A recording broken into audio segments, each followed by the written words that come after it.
Say good day to the Nissan X-Trail. This car is a bit like me, old but still kicking goals. I don't know about you, Craig, but I found this car to be very practical, a bit run-of-the-mill, but I really like that. That's what I want in a car. Look, if it was any more middle of the road, it'd be running down the centre of the line. Let's have a look and see just what's under the bonnet. Under the bonnet of the Nissan X-Trail ST Plus is a 2.5 litre naturally aspirated 4-cylinder engine. It puts out a respectable 166 kilowatts, 233 newton metres. It uses 7.9 litres of juice every 100 clicks to do that. Again, that's very middle of the road for a vehicle of this size. Most of its opposition have moved on to turbo engines, and the next one, due later this year, if it comes in the same spec as the US, will pack a 1.5 litre 3-cylinder turbo, a little bit more power, a little bit less fuel use, bring it right back to the mark.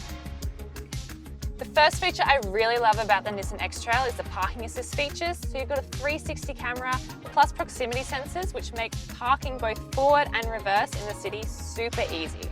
Another feature that I really love about the car is the Bluetooth connectivity. It was super easy for me to connect, but if you don't want to use Bluetooth, you can use the built-in navigation system. Though personally, I found my phone's navigation system to be slightly superior.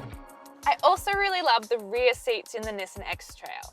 It might not be the roomiest rear seats that you find in an SUV, but I do love the functionality in that you can move them forward and back, much like in the front seats. And you can flip the middle seat forward so that it turns into an armrest and drinks holder for those long road trips. The Nissan X-Trail ST is a front-wheel drive car. It'll set you back roughly 38,000 on the road. If you want the all-wheel drive version, you're going to pay another couple of grand. But you have to remember, this car first came out in 2013. It is a middle-of-the-range driver. The steering is still well calibrated, the body roll is well suppressed, the suspension tune is pretty damn good if you're lugging a family around. It's pretty much what you want in a mid-size SUV. I felt really safe and comfortable driving the Nissan X-Trail, particularly as someone who has more experience driving a small hatchback car. The acceleration is seamless and the braking really responsive. The one feature you might want to look out for though is the parking brake, which is actually located at your feet where you'd find the clutch in a manual transmission car. However, after a little practice, it's pretty easy to get used to using this brake. So that's the Nissan X-Trail. Craig, what did you like about the car? The best features of the X-Trail are the fact that it is hugely practical, and that's what buyers in this segment are after. The rear seats are among the best in the class. There's plenty of cargo space.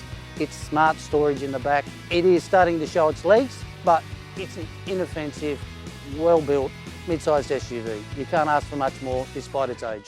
Personally, I didn't like the keyless ignition. For me, I don't love that feature in any car. I also found the car felt like you swung a bit when you took a corner particularly fast or particularly hard. And it's common to most cars in this class, unless you're looking at something like a Mazda CX-5. Overall, the Nissan X-Trail is good, but not best of breed.